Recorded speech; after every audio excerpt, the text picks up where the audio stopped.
आज 5 मई 2021 की बाबा की साकार मुरली है। मुरली के महावाक्य है, मीठे बच्चे श्रीमत पर चलकर सबको सुख दो, आसुरी मत पर दुख देते आए, अब सुख दो सुख लो। प्रश्न है, बुद्धिमान बच्चे किस राज को समझने के कारण ऊंच पद पाने का पुरुषार्थ करते हैं? उत्तर है, वे समझते हैं कि यह दुख और सुख, हार और जीत का खेल है। अभी आधा कल्प सुख का खेल चलने वाला है, वहाँ किसी भी प्रकार का दुख नहीं होगा। अब नई राजधानी आने वाली है, उसके लिए बाप अपना परम धाम छोड़कर हम बच्चों को पढ़ाने आए हैं। अब पुरुषार्थ कर ऊंच पद लेना ही है। गीत है, बदल जाए दुनिया न बदलेंगे हम। ओम शांति। मीठे मीठे बच्चों ने अर्थ समझा। यहाँ कोई कसम खाने की दरकार नहीं है, यह तो आत्मा में समझ चाहिए। आत्मा तमो प्रधान होने के कारण बिल्कुल ही बेसमझ हो गई है।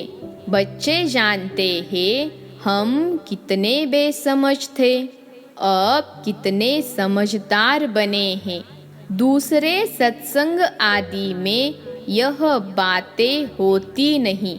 वह शास्त्र रामायण आदि पढ़ते हैं, एक कान से सुना दूसरे कान से निकल जाता है, कोई प्राप्ति नहीं।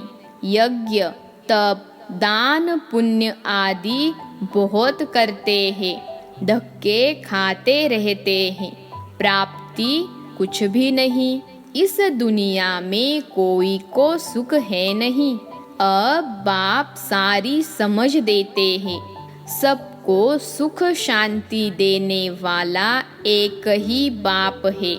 मनुष्य तो बिल्कुल ही घोर अंधियारे में है।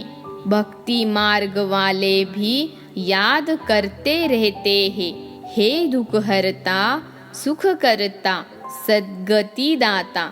देखो दुनिया में क्या लगा पड़ा है, सबको दुख लगा ही रहता है।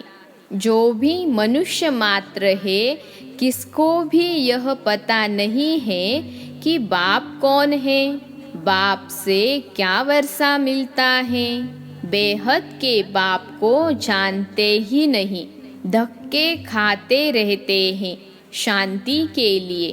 अब यह किसने कहा कि मन की शांति चाहिए? आत्मा कहती है, यह भी मनुष्य नहीं जानते हैं। देह अभिमान है ना। साधु संत आदि सब दुखी है, सब शांति चाहते हैं। बीमारी आदि तो साधु संतों को भी होती है, एक्सीडेंट होते हैं। दुनिया में दुख के सिवाय और कुछ तो है ही नहीं। अभी तुम बुद्धिमान बने हो, बाप ने समझाया है। ड्रामा के अंदर नई दुनिया और पुरानी दुनिया सुख और दुख का खेल बना हुआ है। बाप ने तुम्हारी बुद्धि का ताला खोला है और सब मनुष्य मात्र की बुद्धि को गोदरेज का ताला लगा हुआ है। बिल्कुल ही तमो प्रधान बुद्धि है। तुम बच्चे नंबरवार पुरुषार्थ अनुसार जानते हो, बरोबर बेहद का बाप मिला है। वह हमको सृष्टि के आदि मध्य अंत का राज सुनाते हैं कि यह खेल कैसे बना हुआ है। जब सुख होता है तब दुख का नाम नहीं होता। तुम बच्चों की बुद्धि में है कि हम बाप से सुख शांति संपत्ति का वर्षा ले रहे हैं। सतयुग से लेकर त्रेता अंत तक कोई दुख नहीं होगा। अब तुम रोशनी में हो, तुम पुरुषार्थ कर रहे हो, अपनी राजधानी में 1-2 से ऊंच पद पाए। यह स्कूल है बेहद का बाप पढ़ाते हैं। तुम जानते हो वह हमारा मोस्ट बिलीवेड बाप है, जिसकी अपरंपार महिमा है। वह ऊंच ते ऊंच बाप श्रीमत देते हैं। बाकी सब मनुष्य मात्र आसुरी मत पर 1-2 को दुख ही देते हैं। तुम्हें श्रीमत पर सबको सुख देना है। इस ड्रामा में हम एक्टर्स हैं, यह कोई भी नहीं जानते। तुम बच्चे अब समझते हो, इस ड्रामा में भारतवासियों का ही ऑलराउंड पार्ट है। आगे तो तुम कुछ भी नहीं जानते थे, अब तो मूल वतन से लेकर सूक्ष्म वतन, स्थूल वतन सबको तुम जान गए हो। तुमको सच्चा ज्ञान है। परम पिता परमात्मा हमको इन द्वारा पढ़ा रहे हैं। बाबा हमको त्रिलोक का सारा ज्ञान दे रहे हैं। यह है ही कांटों का जंगल। बच्चे जानते हैं, अभी हम कांटों से फूल अर्थात मनुष्य से देवता बनते हैं। यहाँ तो छोटे बड़े सब दुख देते हैं। गर्भ में माता को बच्चे दुख देते हैं। यह बहुत ही छी पुरानी दुनिया है। इस सृष्टि चक्र को कोई भी नहीं जानते हैं। हम कहाँ से आए हैं, कितने जन्म लिए, फिर कहाँ जाना है, कुछ भी नहीं जानते। बेहद का बाप अर्थात सब सीताओं का एक राम वह निराकार है। तुम सभी सीताएं हो। बाप है ब्राइड ग्रूम, एक साजन की सब सजनियां भक्तियां हैं। जो भी सीताएं हैं सब रावण की जेल में फंस शोक वाटिका में आ गई हैं। सारी दुनिया के सब मनुष्य मात्र एक भगवान को याद करते हैं। भक्तों का रक्षक भगवान को कहते हैं। तुम सब अभी ब्रह्मा मुख वंशावली ब्राह्मण हो। ब्राह्मण जानते हैं हमको शिव बाबा पढ़ा रहे हैं। बाबा से वर्षा जरूर मिलता है। शिव बाबा है स्वर्ग का रचयिता। स्वर्ग कहो अथवा देवी राजधानी कहो, यह स्वर्ग की राजधानी है ना। लक्ष्मी नारायण स्वर्ग के मालिक हैं। यह भी अभी तुम समझते हो। यहाँ जब सतयुग था तो लक्ष्मी नारायण का राज्य था। अभी है कलियुग। मनुष्य तो बिचारे घोर अंधियारे में होने के कारण कुछ नहीं जानते कि अभी कलियुग का अंत है, विनाश सामने खड़ा है। तुम सब सीताओं का सद्गति दाता एक राम है।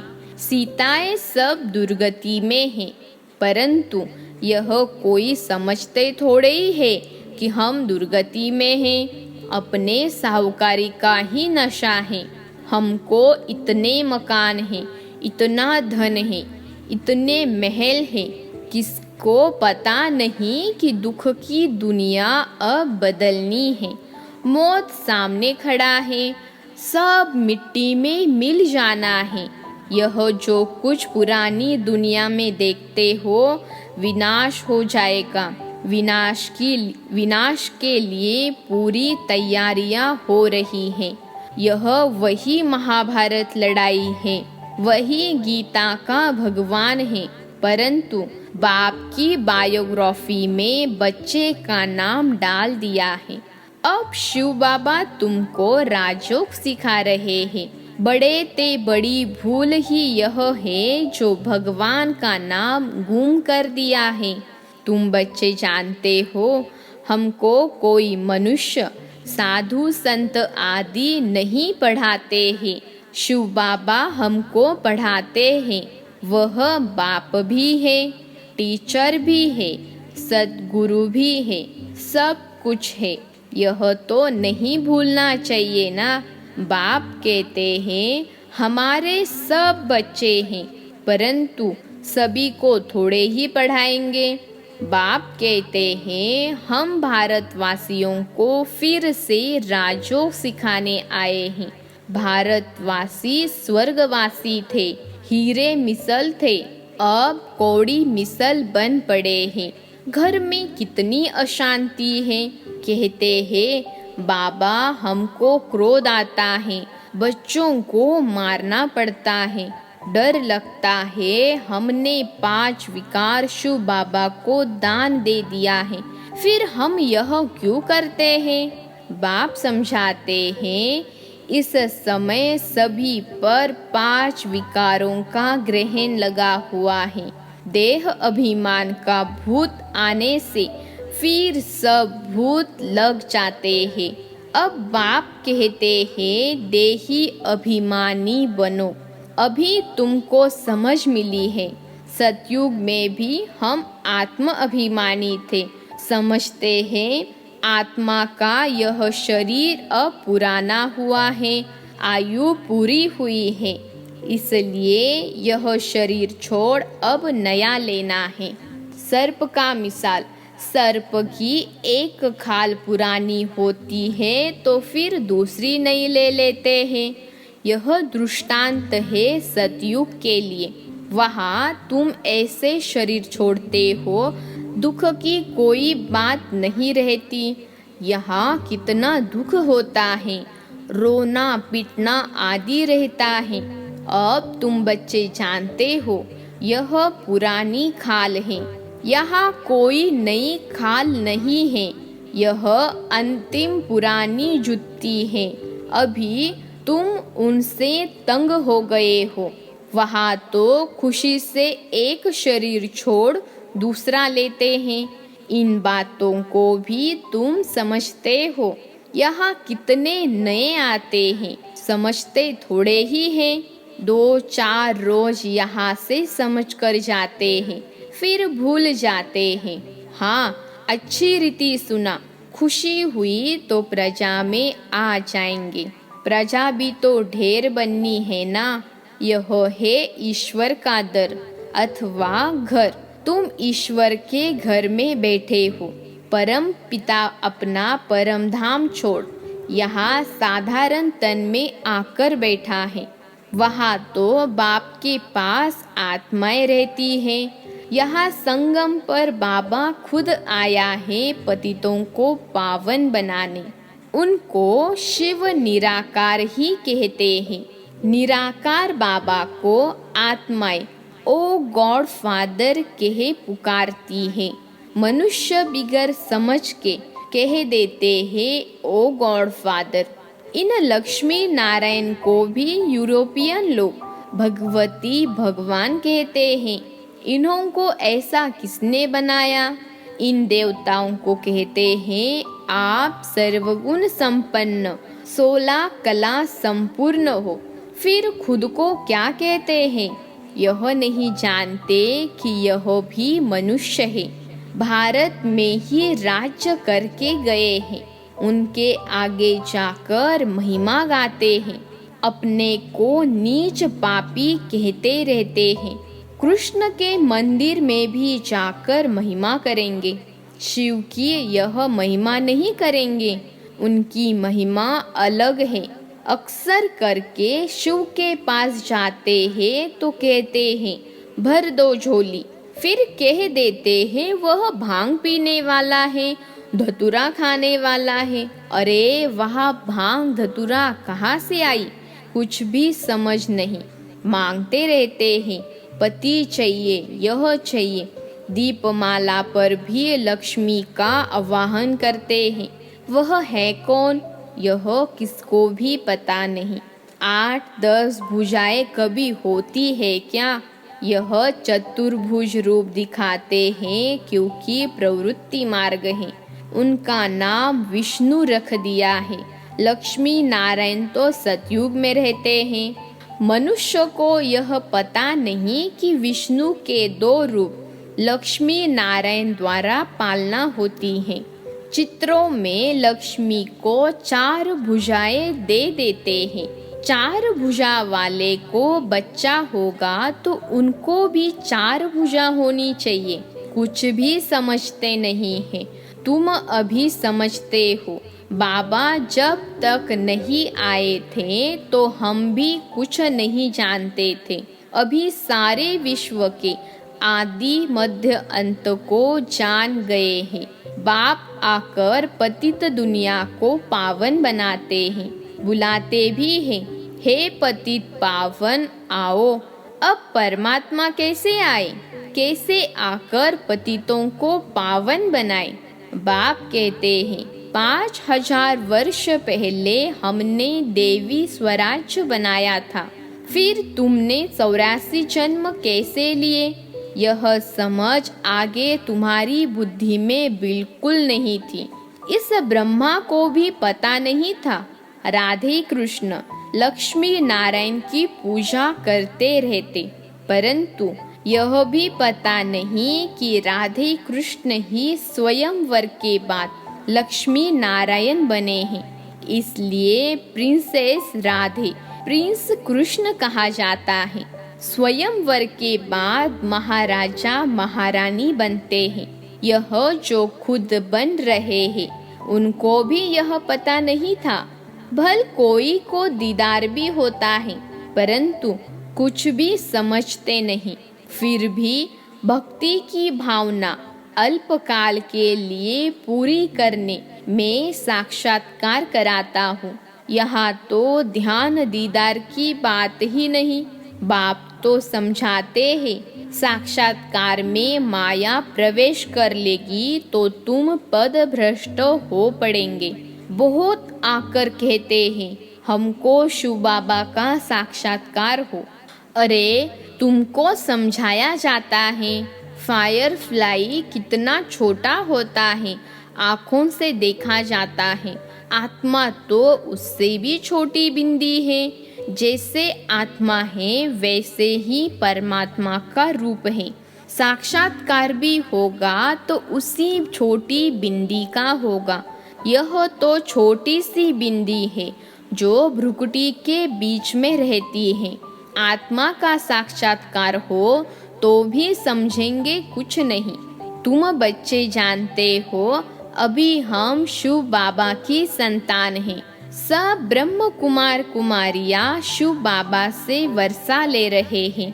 हमारी एम ऑब्जेक्ट ही यह है। स्टूडेंट है ना, तुम कहते हो बाप से सहज राजयोग सीखने आए हैं। यह एम ऑब्जेक्ट है। यह बच्चों को भूलना नहीं चाहिए।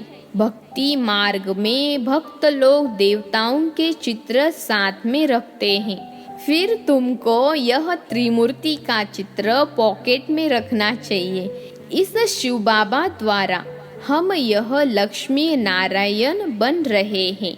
अच्छा, मीठे मीठे सिखिलते बच्चों प्रति माता पिता बाप दादा का याद प्यार और गुड मॉर्निंग। रूहानी बाप की रूहानी बच्चों को नमस्ते। हम रूहानी बच्चों की रूहानी माता पिता बाप दादा को याद प्यार गुड मॉर्निंग और नमस्ते बाबा नमस्ते। धारणा के लिए मुख्य सार पहली पॉइंट है शिव बाबा को विकारों का दान देकर फिर कभी वापस नहीं लेना है। देह अभिमान के भूत से बचना है। इस भूत से सब भूत आ जाते हैं। इसलिए आत्म अभिमानी बनने का अभ्यास करना है। दूसरी पॉइंट है ध्यान दीदार की आश नहीं रखनी है। एम ऑब्जेक्ट को सामने रख पुरुषार्थ करना है। श्रीमत पर सबको सुख देना है। आज का वरदान है स्वयं की स्मृति में रहे। अपने हर कर्म को संयम यानी नियम बनाने वाले अथॉरिटी स्वरूप भव। स्वयं की स्मृति में रहे। अपने हर कर्म को संयम यानी नियम बनाने वाले अथॉरिटी स्वरूप भव। विश्लेषण है, जैसे साकार में स्वयं की स्मृति में रहने से जो कर्म किया वही ब्राह्मण परिवार का संयम बन गया। स्वयं के नशे में रहने के कारण अथॉरिटी से कह सकते थे कि अगर साकार द्वारा कोई उल्टा कर्म भी हो गया तो सुलटा कर देंगे। स्वयं के स्वरूप की स्मृति में रहने से यह नशा रहता है कि कोई कर्म उल्टा हो ही नहीं सकता। आप बच्चे भी जब स्वयं की स्थिति में स्थित रहो तो जो भी संकल्प चलेगा, जो बोल बोलेंगे व कर्म करेंगे, वही संयम यानी नियम बन जाएगा। आज का स्लोगन है, पवित्रता का पिलर मजबूत करो तो यह पिलर लाइट हाउस का काम करता रहेगा। पवित्रता का पिलर मजबूत करो तो यह पिलर लाइट हाउस का काम करता रहेगा। अच्छा, ओम शांति।